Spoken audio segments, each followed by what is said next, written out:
Class 10th का science का chapter number 2 जिसका नाम है एसिड्स बेसिस एंड सॉल्ट्स। इस चैप्टर की एक्टिविटी 2.3 को डिस्कस करते हैं। नेक्स्ट टॉपिक हमारे पास है एक्टिविटी 2.3। हमारी साइंस के बुक के अंदर जो एक्टिविटी 2.3 है उसे हमने डिस्कस करना है। चलो स्टार्ट करते हैं, फर्स्ट पॉइंट पे आते हैं। Take about 5 ml of dilute sulfuric acid in a test tube and add few pieces of zinc granules to it। देखो फर्स्ट पॉइंट में ये बोला जा रहा है कि आपने स्मॉल क्वांटिटी के अंदर सल्फ्यूरिक एसिड को लेना है और साथ में आपने कुछ छोटे छोटे जिंक के पीसेस को लेना है और टेस्ट ट्यूब में सल्फ्यूरिक एसिड डालने के बाद आपने उन छोटे छोटे जिंक के पीसेस को टेस्ट ट्यूब के अंदर डाल देना है। तो ये देखो डायग्राम में ये जो भाई साहब हैं इनके पास टेस्ट ट्यूब है और टेस्ट ट्यूब के अंदर सल्फ्यूरिक एसिड प्रेजेंट है और ये जो हमारे दूसरे भाई साहब हैं वो देखो फटाफट से जिंक के काफी सारे पीसेस को लेके आ गए हैं। अभी जो जिंक के पीसेस है ना, जिंक के पीसेस को हमने सल्फ्यूरिक एसिड के बीच में डाल देना है तो इन दोनों के बीच में रिएक्शन स्टार्ट हो जाएगी। जिंक सल्फ्यूरिक एसिड के साथ जब रिएक्ट करता है ना तो जिंक सल्फेट बनेगा और साथ में हाइड्रोजन गैस पैदा होगी। जो जिंक है वो एक मेटल है और जो सल्फ्यूरिक एसिड है वो एक स्ट्रॉन्ग एसिड है। मेटल को जब भी एसिड्स के साथ रिएक्ट करवाते हैं ना तब हाइड्रोजन गैस पैदा होती है। तो यहाँ पे जैसे ही हम जिंक के पीसेस को इसके बीच में डालेंगे ना, सल्फ्यूरिक एसिड के बीच में डालेंगे तो हम ऑब्जर्व कर पाएंगे कि जो जिंक है उसके सरफेस के ऊपर बबल्स बनने स्टार्ट हो गया है क्योंकि रिएक्शन की वजह से अब हाइड्रोजन गैस पैदा हो रही है। क्लियर हो गया फर्स्ट पॉइंट। चलो आगे चले, सेकंड पॉइंट पे आते हैं। सेकंड पॉइंट में कह रहे हैं what do you observe on the surface of zinc granules. आपसे ये पूछा जा रहा है कि जिंक के सरफेस के ऊपर आपकी क्या ऑब्जर्वेशन है वो बताओ। देखो आपको ये तो समझ में आ गया ना कि जिंक को अगर सल्फ्यूरिक एसिड में डालेंगे तो दोनों के बीच में रिएक्शन स्टार्ट हो जाएगी और इस रिएक्शन में हाइड्रोजन गैस पैदा होती है। तो जो जिंक का सरफेस है ना वहां पे आपको बबल्स नजर आएंगे, काफी सारे बबल्स बनते हुए नजर आएंगे क्योंकि हाइड्रोजन गैस पैदा हो रही है इस रिएक्शन में। तो इस पॉइंट के आंसर के अंदर आप ऐसे लिखोगे we will observe formation of bubbles on the surface of zinc granules. हमारी ऑब्जर्वेशन ये होगी कि जो जिंक के छोटे छोटे पीसेस है ना उनके सरफेस के ऊपर बबल्स जनरेट होते हुए नजर आ रहे हैं। Zinc reacts with sulphuric acid to form zinc sulphate with the evolution of hydrogen gas. ये वाला जो जिंक है ना, जिंक सल्फ्यूरिक एसिड के साथ जब रिएक्ट करता है तो जिंक सल्फेट बनेगा और साथ में हाइड्रोजन गैस पैदा होती है। हाइड्रोजन गैस इवॉल्व होने का मतलब है कि हाइड्रोजन गैस पैदा हो रही है। अब इसी बात को ना आप ऐसे रिएक्शन की फॉर्म में भी लिख दो। ये देखो ये हमारे पास जिंक है, ब्रैकेट में एस लिखा हुआ है क्योंकि जो जिंक है वो सॉलिड फॉर्म के अंदर है, पीसेस की फॉर्म में है। उसको हमने सल्फ्यूरिक एसिड में डाला था। जो सल्फ्यूरिक एसिड का एक्वस सॉल्यूशन हमने लिया है, पानी के अंदर अगर आप स्मॉल क्वांटिटी में सल्फ्यूरिक एसिड को डिसॉल्व कर दोगे तो वो सल्फ्यूरिक एसिड का एक्वस सॉल्यूशन बन जाएगा। उसको हमने यहाँ पे यूज किया था रिएक्शन करवाने के लिए। तो जिंक सल्फ्यूरिक एसिड के साथ रिएक्ट करेगा तो जिंक सल्फेट बनेगा। जो जिंक सल्फेट है वो एक्वस सॉल्यूशन होगा, मतलब टेस्ट ट्यूब के अंदर एक तो हाइड्रोजन गैस पैदा हो रही है, जो सॉल्यूशन बच गया ना टेस्ट ट्यूब के अंदर वो जिंक सल्फेट है और गैस कौन सी पैदा हो रही है, हाइड्रोजन गैस पैदा हो रही है। क्लियर हो गया। तो ये वाली रिएक्शन भी आपको अच्छे से याद होनी चाहिए। नेक्स्ट पॉइंट पे आते हैं। नेक्स्ट पॉइंट में कह रहे हैं pass the gas evolved through the soap solution. अब जो गैस पैदा हो रही है ना उस गैस को आपने सोप सॉल्यूशन के बीच में से पास करना है तो फिर देखना है कि क्या होता है। और अगला पॉइंट है why are bubbles formed in the soap solution, कि सोप सॉल्यूशन के अंदर बबल्स क्यों पैदा हो रहे हैं उसको भी हमने समझना है। अब इन दोनों पॉइंट्स का जो आंसर है ना मैं इस डायग्राम से आपको एक्सप्लेन कर देता हूं। देखो स्टार्टिंग के अंदर हमारे पास क्या था, जिंक के पीसेस थे और सल्फ्यूरिक एसिड था। तो डायग्राम में आप देखो ये वाले जो भाई साहब है ना इनके पास ये जो बड़ी सी टेस्ट ट्यूब है, साइज देखना भाई साहब से भी बड़ी तो टेस्ट ट्यूब है, उसके अंदर सबसे पहले तो ये सल्फ्यूरिक एसिड है। सल्फ्यूरिक एसिड के अंदर हमने जिंक के पीसेस को डाल दिया तो सल्फ्यूरिक एसिड और जिंक जब आपस में रिएक्ट करेंगे तो जिंक सल्फेट बनेगा और हाइड्रोजन गैस पैदा होगी। तो यहाँ पे हाइड्रोजन गैस जनरेट हो रही है, इस वाले टेस्ट ट्यूब के अंदर हाइड्रोजन गैस पैदा हो रही है। अब ध्यान से देखो टेस्ट ट्यूब का जो माउथ है ना उसको ऊपर से हमने बंद कर रखा है ताकि जो हाइड्रोजन गैस यहां पे पैदा हो रही है वो टेस्ट ट्यूब में से बाहर निकल के एटमॉस्फेयर के अंदर मिक्स नहीं हो सकती। और ये जो बीच में पाइप वाला अरेंजमेंट लगा रखा है ना, तो सिर्फ यही एक रास्ता है हाइड्रोजन गैस के पास जाने के लिए। तो जो हाइड्रोजन गैस यहां पे पैदा हो रही है वो इस पाइप में से पास होके उस हाइड्रोजन गैस को यहां पे हम सोप सॉल्यूशन में से पास कर रहे हैं। इन भाई साहब को आप देख रहे हो, ये भाई साहब आराम से नहा रहे हैं और ये इन वाले भाई साहब का बाथ टब है जिसके अंदर सोप सॉल्यूशन है। अब इस सोप सॉल्यूशन में से हम हाइड्रोजन गैस को पास करेंगे। जो हाइड्रोजन गैस है ना वो सोप सॉल्यूशन के अंदर डिसॉल्व नहीं होती है। तो हाइड्रोजन गैस को जब इस सोप सॉल्यूशन में से पास करेंगे, हाइड्रोजन गैस सोप सॉल्यूशन में डिसॉल्व नहीं होगी बल्कि ऊपर की तरफ राइज करेगी। तो जब हाइड्रोजन गैस सोप सॉल्यूशन के सरफेस में से बाहर निकलेगी ना, तब बबल्स बनने स्टार्ट हो जाएंगे। तो हम ऑब्जर्व करेंगे कि ये सोप सॉल्यूशन में से ऐसे बबल्स बन रहे हैं और ये वाले जो सारे बबल्स है ना, ये ऐसे ऊपर की तरफ रैपिडली मूव करना स्टार्ट कर देंगे। जो हाइड्रोजन गैस है वो हवा से हल्की होती है। तो ये वाले जो हाइड्रोजन गैस के बबल्स है ना, जो सोप सॉल्यूशन में से बन रहे हैं, ये रैपिडली अपवर्ड डायरेक्शन में मूव करेंगे। जो बैलून होता है ना, अगर आप किसी बैलून के अंदर हाइड्रोजन गैस को भर देते हो, फिर अगर आप उस बैलून को छोड़ दोगे तो वो बैलून ऊपर की तरफ जाएगा क्योंकि उसके ऊपर बॉइंट फोर्स लग रही है। जो बॉइंट फोर्स है वो लिक्विड्स में भी लगती होती है, गैसेस में भी लगती होती है, क्योंकि हाइड्रोजन हवा से हल्की होती है। इसी रीजन की वजह से ये वाले जो सोप बबल्स यहाँ पे बन रहे हैं ना, ये इसके अंदर आउटर लेयर पे तो सोप सॉल्यूशन है, अंदर इसके हाइड्रोजन गैस ही है।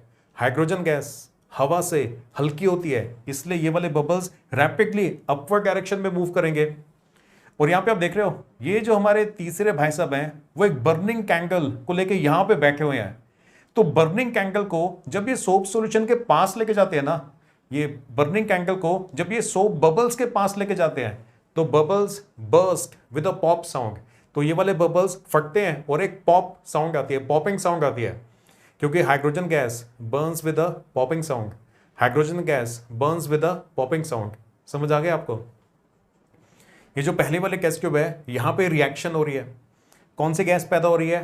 हाइड्रोजन गैस पैदा हो रही है। हाइड्रोजन गैस को कहां से पास किया है? हाइड्रोजन गैस को वाटर में से नहीं बल्कि सोप सॉल्यूशन में से पास किया गया है। हाइड्रोजन गैस को अगर वाटर में से पास करेंगे ना तो ऐसे बबल्स नहीं बनने वाले।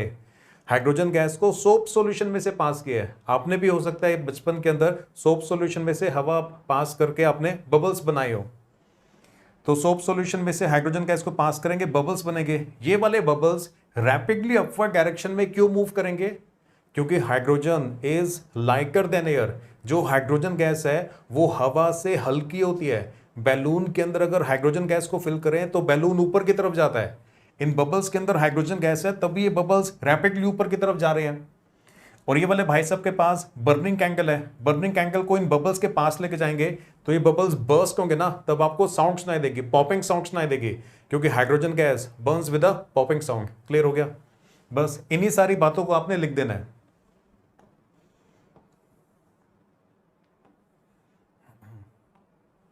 तो नेक्स्ट पॉइंट पे बोला जा रहा है, take a burning candle near a gas filled bubble, what do you observe? Burning candle को बबल के पास लेके जाओ, उसके बाद आपकी क्या ऑब्जर्वेशन होती है वो बतानी है। तो हमारी जितनी ऑब्जर्वेशन है ना उन सबको लिस्ट कर देते हैं। तो एक एक करके सारे पॉइंट्स को डिस्कस करते हैं। आप अपने आंसर में ऑब्जर्वेशन में फर्स्ट पॉइंट ये लिखोगे, zinc reacts with sulphuric acid. ये हमारा जिंक था। जिंक सल्फ्यूरिक एसिड के साथ जब रिएक्ट करेगा तो जिंक सल्फेट बनेगा और साथ में हाइड्रोजन गैस बनेगी। अब hydrogen gas is insoluble in soap solution. जो हाइड्रोजन गैस है सोप सॉल्यूशन के अंदर डिसॉल्व नहीं होती है, इनसॉल्यूबल होती है। नेक्स्ट पॉइंट पे आते हैं।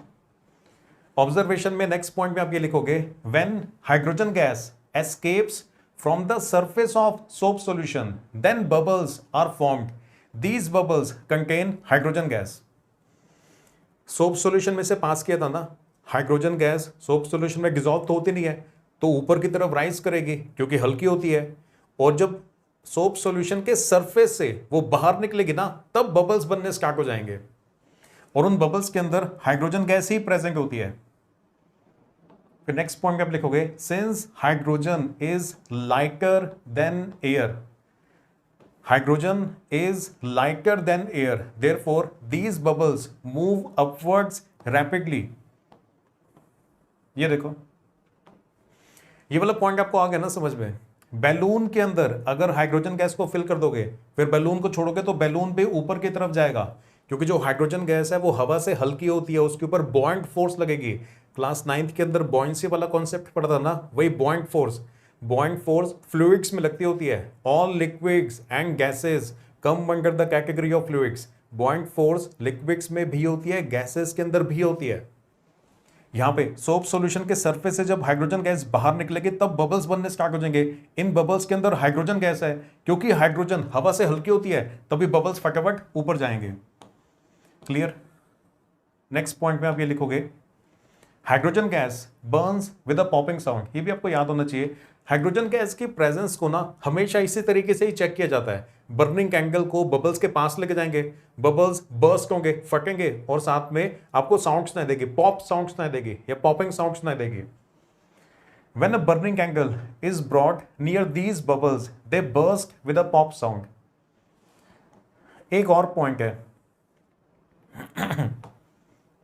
repeat this activity with some more acids like hydrochloric acid, nitric acid or acetic acid. Are the observations same in each case?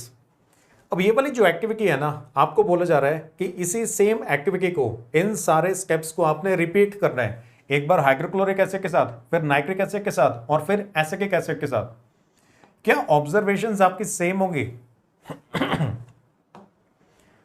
तो इसका आंसर ये है, ऑब्जर्वेशंस लार्जली सेम ही होंगी, क्योंकि किसी भी मेटल को अगर आप किसी भी एसिड के साथ रिएक्ट करवाते हो ना, तो कोई ना कोई सॉल्ट बनेगा, साथ में हाइड्रोजन गैस पैदा होती है। Metal plus acid gives salt with hydrogen gas. किसी भी मेटल को किसी भी एसिड के साथ अगर आप रिएक्ट करवाओगे तो हाइड्रोजन गैस पैदा होगी।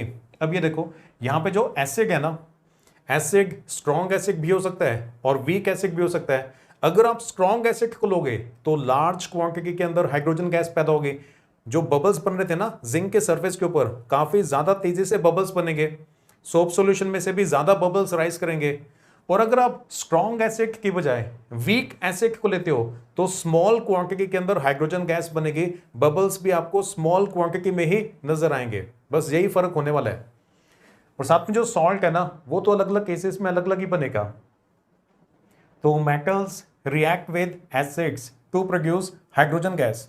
ये जनरल स्टेटमेंट है हमारी कि जो मेटल्स है ना, कोई भी मेटल आप लो, जरूरी नहीं है कि जिंक को ही लेना है। किसी भी मेटल को अगर आप किसी भी एसिड के साथ रिएक्ट करवाओगे तो सॉल्ट बनेगा, साथ में हाइड्रोजन गैस ही पैदा होने वाली है।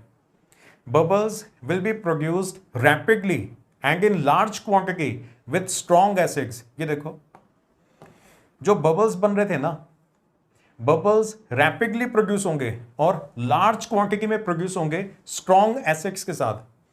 जो हाइड्रोक्लोरिक एसिड है बहुत स्ट्रॉन्ग एसिड है, सल्फ्यूरिक एसिड और नाइट्रिक एसिड ये भी बहुत स्ट्रॉन्ग एसिड्स हैं। जो एसिटिक एसिड है वो वीक एसिड है।